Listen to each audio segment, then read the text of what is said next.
Good day everyone. Today we show you about the structural, dynamic, and control strategies. This is the objectives. First, understand the importance of structures, alignment, organization. Second, state the importance of organizational control. Third, explain the relationship of structure and strategy. Fourth, is know the different structure and types of organization.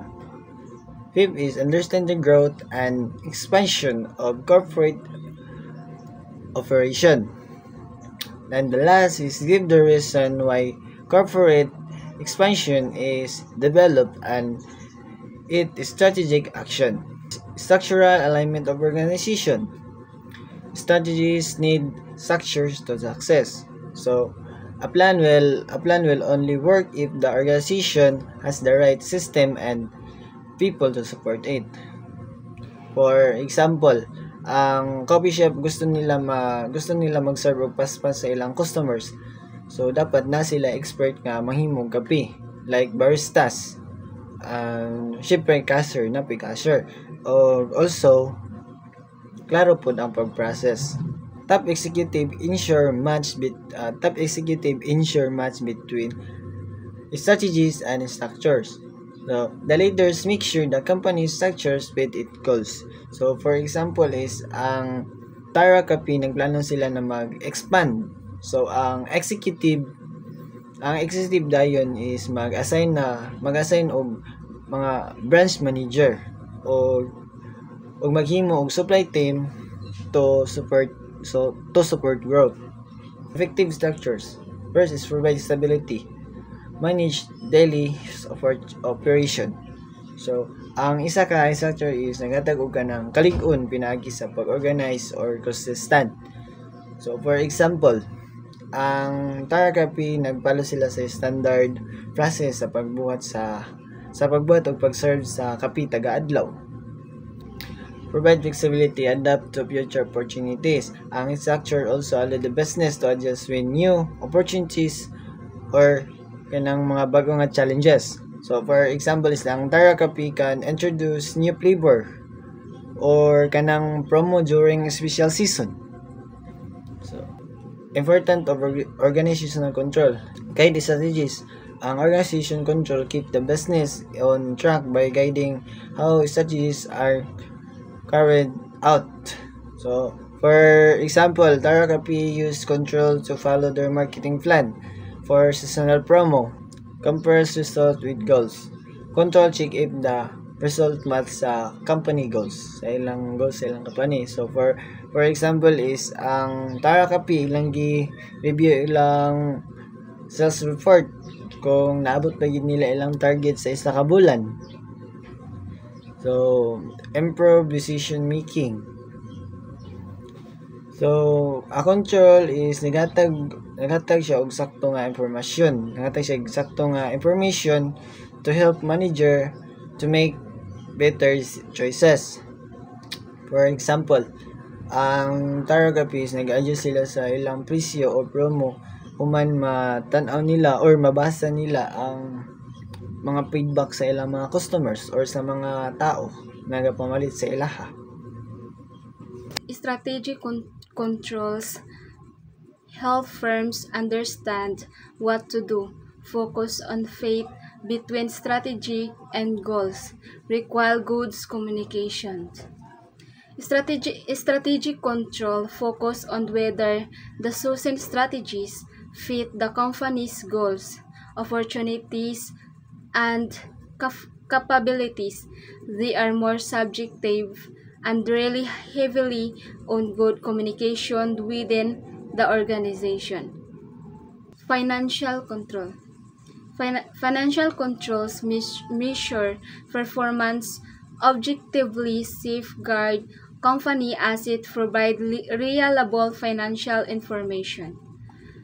Financial control, on the other hand, are objective since they measure actual performance using financial data and safeguard assets, authorize transactions and provide reliable financial information together.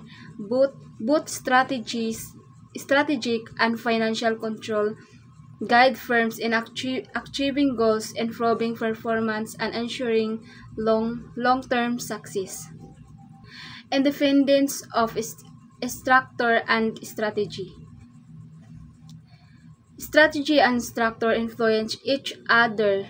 Changes and structure equal changes in strategy. This topic explains that strategy and structure are interdependent. Strategy is the plan of actions, while structure is how the organization is arranged to carry it out. A good match between the two help a company achieve its goals and maintain a competitive advantage.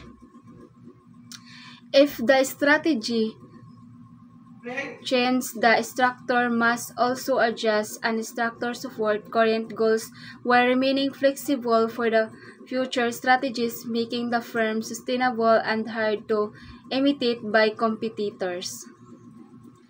Growth patterns in organization. Increase in sales, it automatically more expansion or more departments. And geographic expansion, which is regional managers like managers are region 9, region 10, like that. And vertical horizontal integration, which is stronger executives. And diversification. What is diversification? It means new product or new business. Like, for example, shoes lang ang among baligya. And then, the other day, contribute mi sa mga idea. Like, mamaligya na lang mga sanina. Like that. So, shoes and clothes. So, nalahi na mong business. Kay, sa una, shoes lang. And, tapos karon nag-improve na. So, clothes and shoes. And, simple structure. Owner manages all. Sa simple structure di ay is ang owner lang mismo ang manage sa tanan. Like di wala na siya laing katabang like mag-help sa iya to improve sa iyang business. And few employees, informal. So gamay lang ang employees nga informal. And then sa line organization, mo na siya dito makita kung unsang kinatas-taasan and like that. So direct supervision. Direct supervision is mao ni siya ang ga-direct bitaw to the point na dili na sa bisag asa-asa niya ipamaagi yang kuan. So direct supervision is mao ni siya ang ga-direct sa like the supply of ana. And then also they have clear responsibility. Kay clear gud ilang responsibility kay if na-manage nila sakto ng ana mataas pod ilang growth sa ilang company. And then line staff organization. What is line and staff organization? First one is line, which is decision making. Mag-gather mo sa inyong information para maka-build mo strong nga goals sa inyong company. And then, staff, support, and expertise. Staff, support, and expertise. Atong mga staff, dapat mag-support tag-insakto. Kaya, para pod, gana sila mo trabaho o dire-diretso pod ang ilang productivity sa company. That's all. Functional structures, an organizational design where departments are grouped based on specialization. Common examples include areas like finance, marketing, human resource, operation, or research and development. These structures are certainly expertise and promotes efficiency with each function.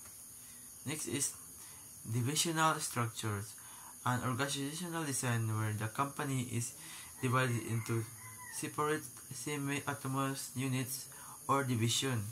These divisions are typically grouped by specific products, geographic regions, or consumer segments. For instance, a company may have a footwear division or a Southeast Asian division. This structure allows us for greater focus and responsive to particular markets and product lines.